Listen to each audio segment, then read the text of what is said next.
अरे यार, पुरानी लोकल ट्रेन होगी, इतना सोच मत।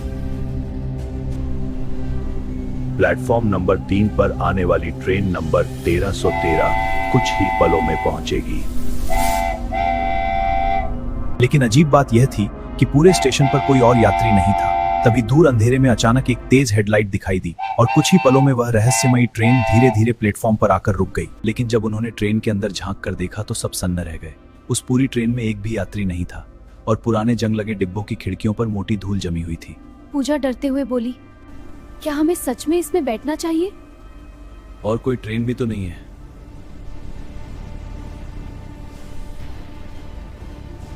चारों दोस्तों ने हिम्मत करके उस अजीब ट्रेन में कदम रखा। उन्हें लगा यह बस एक पुरानी ट्रेन है, लेकिन असली डर अब शुरू होने वाला था। जैसे ही चारों दोस्त सीट पर बैठे, ट्रेन अपने आप धीरे धीरे चलने लगी। डिब्बे के अंदर की लाइटें बार बार झपक रही थी और कुछ देर तक अजीब सा सन्नाटा छाया रहा। फिर अचानक अंजलि की नजर सामने वाली सीट पर पड़ी। उसे लगा जैसे वहां कोई बैठा है।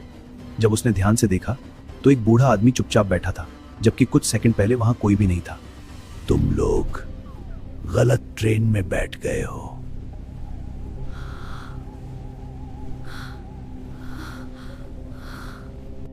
आप कौन हैं? मैं इस ट्रेन का आखिरी यात्री हूं। पूजा डर के मारे रोने लगी।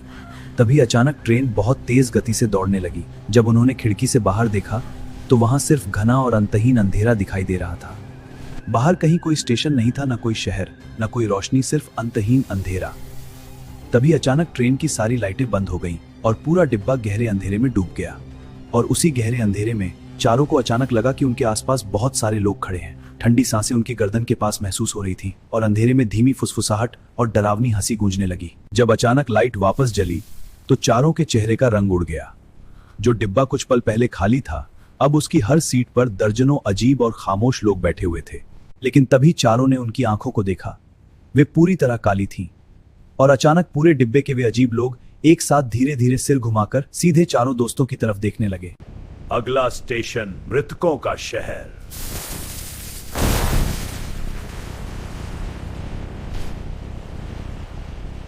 वे सभी अजीब लोग धीरे धीरे उठकर दरवाजे की तरफ बढ़ने लगे। तभी उनमें से एक रोहित के बिल्कुल पास आया और उसके कान में फुसफुसाया, तुम्हारी। अगली सुबह रेलवे ट्रैक के पास लोगों को सिर्फ 4 खाली बैग मिले, लेकिन रोहित, अंजलि, विक्रम और पूजा चारों का कहीं कोई निशान नहीं था। वे जैसे हमेशा के लिए गायब हो चुके थे। और कहते हैं हर रात ठीक 12 बजे वही रहस्यमयी ट्रेन फिर से स्टेशन पर आती है। ट्रेन नंबर 1313, और उसके अंदर हमेशा 4 नई खाली सीटें किसी का इंतजार करती रहती हैं। जैसे ही उस काली आंखों वाले यात्री ने रोहित के कान में फुसफुसाया, पूरा डिब्बा बर्फ जैसे ठंडे सन्नाटे में डूब गया। चारों दोस्तों को महसूस हुआ जैसे कोई उनकी ऊर्जा धीरे धीरे खींच रहा हो। लेकिन तभी पूजा को अपनी दादी की कही एक बात याद आई, अंधेरा तभी तक ताकतवर होता है जब तक तुम अपनी रोशनी खो देते हो। ये याद आते ही उसके चेहरे पर हल्की हिम्मत दिखाई देने लगी। पूजा ने कांपते हुए हाथों से अपनी जेब में हाथ डाला। उसकी उंगलियों को एक छोटा सा पीतल का रक्षा सूत्र महसूस हुआ, वही रक्षा सूत्र जो उसे मंदिर से मिला था। ये सब सच नहीं है, हम यहाँ के नहीं हैं।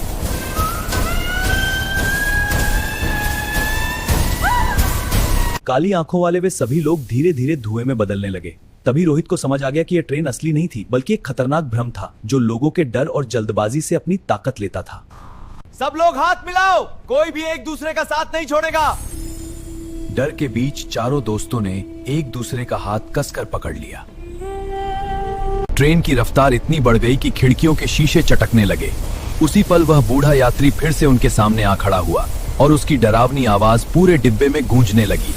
तुम यहां से नहीं जा सकते, तुमने इस सफर का चुनाव खुद किया था। हमने सफर चुना था, मौत नहीं। हमें वापस जाना है। अचानक ट्रेन के फर्श में एक बड़ी दरार पड़ने लगी और नीचे वही पुराना रेलवे स्टेशन दिखाई देने लगा। धुंध में डूबा प्लेटफॉर्म नंबर 3। चारों को अचानक एहसास हुआ, अगर वे अभी इस ट्रेन से नहीं उतरे तो वे हमेशा के लिए इस भयानक शून्य का हिस्सा बन जाएंगे। रोहित ने इशारा किया और अगले ही पल चारों दोस्तों ने एक साथ उस अंधेरी खाई की ओर छलांग लगा दी, जो असल में प्लेटफॉर्म नंबर 3 था। तभी दूर क्षितिज पर सुबह की पहली किरण उभरने लगी कि तेज आवाज के साथ चारों प्लेटफॉर्म पर गिर पड़े। जब उन्होंने धीरे धीरे अपनी आंखें खोली तो सूरज की पहली किरण उसी प्लेटफॉर्म नंबर 3 पर चमक रही थी। चारों ने चारों तरफ देखा। वहां न कोई ट्रेन थी और न ही काली आंखों वाले लोग। उनके सामने बस एक पुराना और वीरान स्टेशन खड़ा था। उनके कपड़े फटे हुए थे और शरीर पर हल्की खरोंचें थीं, लेकिन वे जिंदा थे। तभी सुबह की ड्यूटी पर आया स्टेशन मास्टर उन्हें देखकर हैरान रह गया। तुम लोग यहां कैसे आए?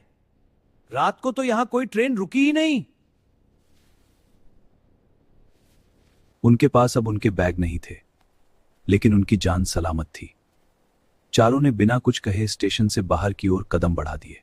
वे ये जानते हुए स्टेशन से दूर चले गए कि वे एक ऐसी मौत से बचकर लौटे हैं जिसका कोई गवाह नहीं था। सीख, डर और जल्दबाजी कभी कभी हमें ऐसे रास्तों पर ले जाती है जहां से वापस आना आसान नहीं होता।